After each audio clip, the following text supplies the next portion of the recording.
Here is one of the trees that they cut over while there were people actively hiking, and people got trapped on the other side of this tree while they were hiking.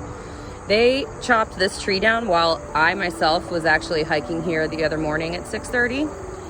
And as far as the eye can see, this is just all devastated, chopped down, dead trees for acres and acres, as far as you can see, all here. Just all chopped down trees. No barriers for the public, no signs, nothing warning people that if they're hiking back here that there are falling 100-year-old trees, even older. I mean, the stumps out here are huge. Urgent call to action. This is about FDR Park and its wildlife. We are members of Philly's community, and we are seriously concerned about what Catherine Ott Lavell's master plan will do to Philadelphia's wildlife. The damage has already begun. We don't know how many trees have been cut down, but they have been removed. Is climate change and species preservation not an issue city officials care about? This is just one concern regarding the master plan for FDR Park. This is an urgent call for action. This will require at least some phone calls. To fill you in, let's begin with June 2022. People4FDR.org write an open letter to city officials. No response. Later that month, we asked for a meeting. Ignored. On August 18th, the city, in collaboration with local media, launched a media blitz announcing changes to the master plan, which were made behind closed doors, once again without consulting the general public. These changes did not reflect our changing needs or priorities. State Senator Nikhil Saval was the first, and as of now, the only government official to make any kind of statement about the changes. And he came out against it as not going far enough. The purpose of the media blitz was to once again try and sell the master plan days before construction was scheduled to begin. On Saturday, August 20th, a bulldozer was spotted at the entrance of the Meadows by Patterson Avenue and 20th Street. There are a few critical things to understand. The master plan is a $255 million capital project. The full funding has not been secured, which means that any work done from now may not ever come to fruition if the money isn't there. In the short term, this has two major consequences.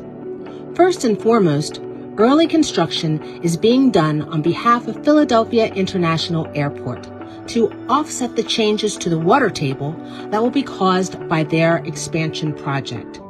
The airport's project threatens to increase the flood risk for the Eastwick neighborhood of Philadelphia, already an environmental justice community. Second, early construction will deposit an enormous 40-foot soil mound in the middle of FDR Park, rendering large portions of it unusable for at least 4 years. The soil is intended to be redistributed for the 12 athletic fields to raise them above the floodplain.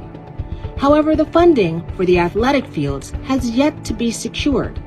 This means that the soil mound may never be redistributed at all, leaving much of the park permanently unusable. The L&I permit for the soil mound establishes it as permanent. The project is being driven primarily, if not unilaterally, by PPR Commissioner Catherine Ott Lavell, an unelected official without any new input from the community. Word has it that this project is part of her own ambitions for running for higher office. Although PPR and FPC make a big show of their 2018 community engagement process, an early look at the data shows that the people who were involved in that process were not demographically representative of South Philadelphia or the city at large. The Coalition for the People's Plan for FDR Park, as the name suggests, is interested in a new plan, or at least a hefty revision of the old plan, This includes, but is not limited to, the calls to save the meadow. The distinction is important because the way the city frames the master plan is something for the benefit of Black and brown youth in Philadelphia, to give them access to quality athletic fields. At the same time, the narrative that is Save the Meadows is a rallying cry of a mostly white and mostly middle-class set. So they are effectively using race as leverage to push forward the master plan, not just at the expense of the meadows, but the possibility of more broadly meeting the needs of the city.